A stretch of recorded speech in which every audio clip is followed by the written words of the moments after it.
क्या आप सोच सकते हैं, एक भाई अपने ही बड़े भाई का वध करने के लिए तलवार उठा ले। कुरुक्षेत्र के युद्ध में एक ऐसा पल आया जब अर्जुन अपनी ही प्रतिज्ञा के कारण युधिष्ठिर को मारने पर उतारू हो गए और उस समय हालात इतने बिगड़ गए थे कि पांडवों का अंत तय लग रहा था।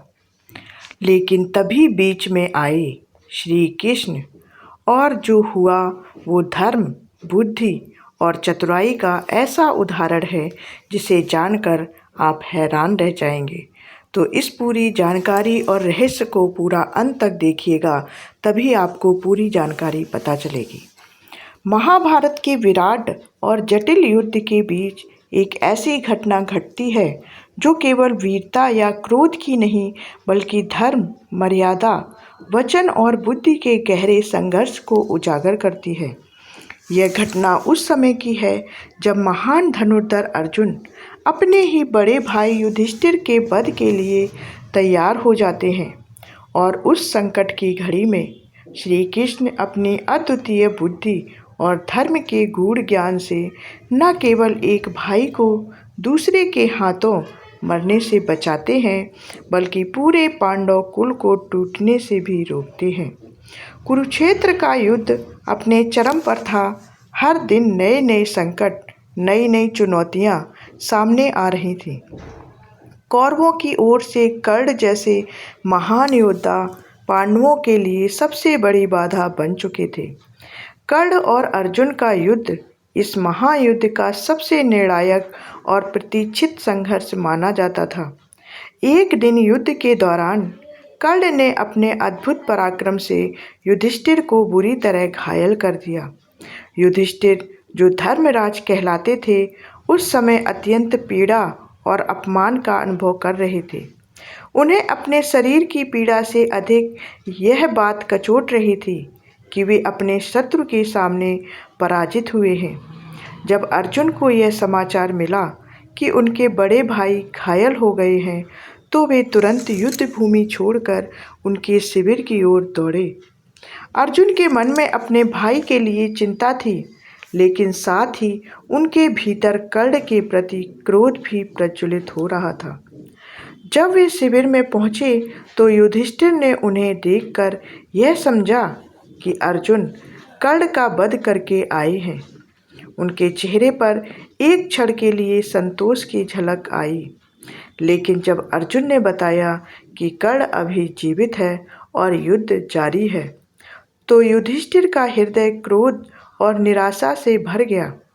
युद्ध की पीड़ा, अपमान और मानसिक तनाव से युधिष्ठिर को उस सीमा तक पहुंचा दिया जहां उनके शब्दों में कठोरता आ गई। उन्होंने क्रोध में आकर अर्जुन से कहा, धिक्कार है तुम्हारे इस गांडीव धनुष पर। यदि तुम कर्ण को नहीं मार सकते तो यह धनुष किसी और को दे दो। यह वाक्य केवल एक ताना नहीं था, बल्कि अर्जुन के गौरव, उनके अस्तित्व और उनकी प्रतिज्ञा पर सीधा आघात था। अर्जुन ने जीवन में एक कठोर प्रतिज्ञा ली थी कि जो कोई भी उनके प्रिय धनुष गांडीव का अपमान करेगा, वह उसका वध कर देंगे। यह प्रतिज्ञा उनके लिए केवल शब्द नहीं थी, बल्कि उनके स्वाभिमान और योद्धा धर्म का प्रतीक थी। जैसे ही युधिष्ठिर के मुख से ये शब्द निकले, अर्जुन का चेहरा क्रोध से लाल हो गया। उनके भीतर एक भयंकर द्वंद्व शुरू हो गया। एक ओर उनके सामने उनके बड़े भाई थे, जिन्हें वे आदर और प्रेम करते थे, और दूसरी ओर उनकी प्रतिज्ञा थी जिसे वे किसी भी कीमत पर तोड़ नहीं सकते थे। प्रतिज्ञा के बंधन में बंधे अर्जुन ने तलवार निकाल ली और युधिष्ठिर की ओर बढ़ने लगे। उस क्षण ऐसा प्रतीत हो रहा था कि पांडवों का अंत उनके अपने ही हाथों होने वाला है। एक भाई दूसरे भाई का वध करने जा रहा था और धर्मराज युधिष्ठिर का जीवन संकट में था। लेकिन इसी निर्णायक क्षण में श्री कृष्ण ने हस्तक्षेप किया। श्री कृष्ण केवल अर्जुन के सारथी ही नहीं थे, बल्कि उनके मार्गदर्शक, उनके मित्र और उनके जीवन के सबसे बड़े गुरु भी थे। उन्होंने अर्जुन के मन की स्थिति को तुरंत समझ लिया। उन्होंने देखा कि अर्जुन धर्म और अधर्म के बीच फंसे हुए हैं और यदि उन्हें सही मार्ग नहीं दिखाया गया तो वे एक बहुत बड़ी भूल कर बैठेंगे। श्री कृष्ण ने अर्जुन को रोकते हुए कहा कि हे पार्थ, यह क्या कर रहे हो?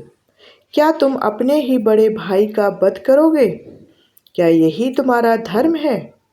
अर्जुन ने उत्तर दिया कि वे अपनी प्रतिज्ञा से बंधे हैं और उसे तोड़ नहीं सकते। यदि वे प्रतिज्ञा तोड़ते हैं तो उनका जीवन व्यर्थ हो जाएगा।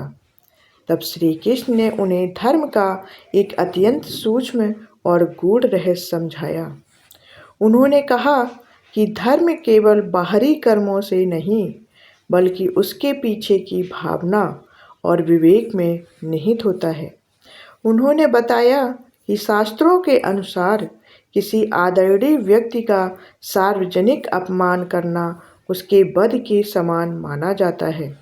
अर्थात यदि अर्जुन अपने बड़े भाई का अपमान करते हैं तो वह उनके वध के बराबर ही होगा और इस प्रकार उनकी प्रतिज्ञा भी पूरी हो जाएगी बिना किसी पाप के।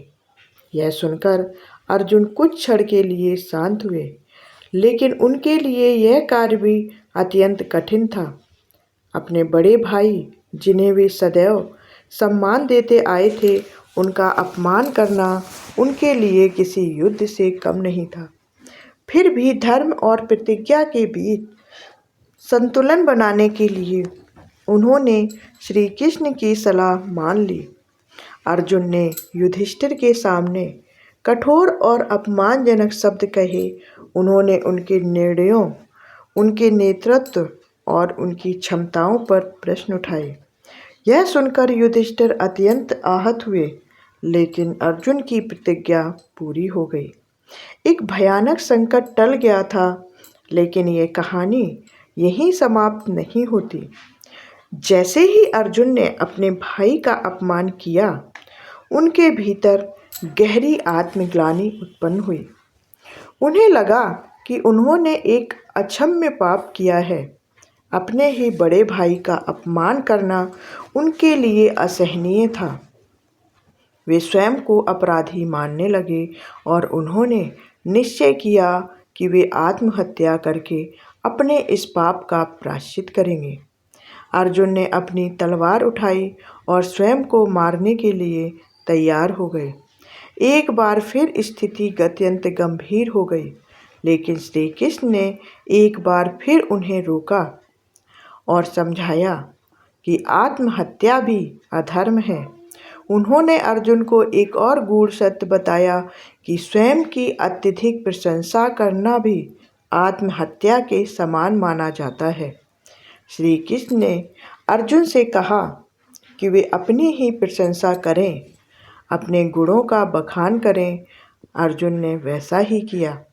उन्होंने अपने पराक्रम, अपने युद्ध कौशल और अपनी महानता का वर्णन किया। इस प्रकार उन्होंने अपने आत्मदंड को भी पूरा कर लिया, बिना कोई अधर्म किए। इस पूरी घटना में श्री कृष्ण की भूमिका केवल एक सलाहकार की नहीं, बल्कि एक ऐसे मार्गदर्शक की थी जो धर्म के गहरे रहस्यों को समझते हैं और समय के अनुसार उसका सही प्रयोग करना जानते हैं। उन्होंने यह सिद्ध किया कि धर्म कोई कठोर नियमों का समूह नहीं है, बल्कि वह एक जीवंत और परिस्थितियों के अनुसार बदलने वाला सिद्धांत है, जिसमें बुद्धि, करुणा और विवेक का समावेश आवश्यक होता है। इस घटना ने पांडवों को एक बहुत बड़े संकट से बचा लिया था। यदि उस दिन अर्जुन युधिष्ठिर का वध कर देते तो पांडवों की एकता समाप्त हो जाती, उनका उद्देश्य विफल हो जाता और महाभारत का परिणाम कुछ और ही होता।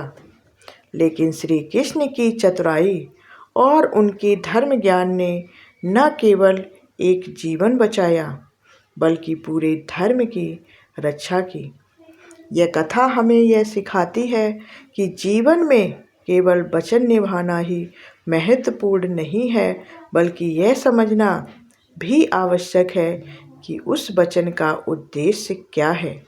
यदि कोई वचन हमें अधर्म की ओर ले जा रहा है तो हमें उसे समझदारी से निभाने का मार्ग खोजना चाहिए। साथ ही यह भी सिखाती है कि सच्चा मार्गदर्शक वही होता है जो हमें केवल सही और गलत का अंतर ही नहीं बताता, बल्कि कठिन परिस्थितियों में सही निर्णय लेने की बुद्धि भी देता है। अगर आपको ऐसी ही महाभारत की रहस्यमयी और चौंका देने वाली कहानियाँ पसंद हैं तो वीडियो को लाइक ज़रूर करें और कमेंट में बताएं कि आप अर्जुन की जगह होते तो क्या करते। और अगर आप चाहते हैं कि ऐसी ही अनसुनी कथाएं आपको मिलती रहें तो चैनल को सब्सक्राइब ज़रूर कर लें। वीडियो को लाइक और शेयर ज़रूर करें और कमेंट भी करें। आपके एक कमेंट से हमें प्रेरणा मिलती रहेगी। धन्यवाद। जय श्री कृष्णा।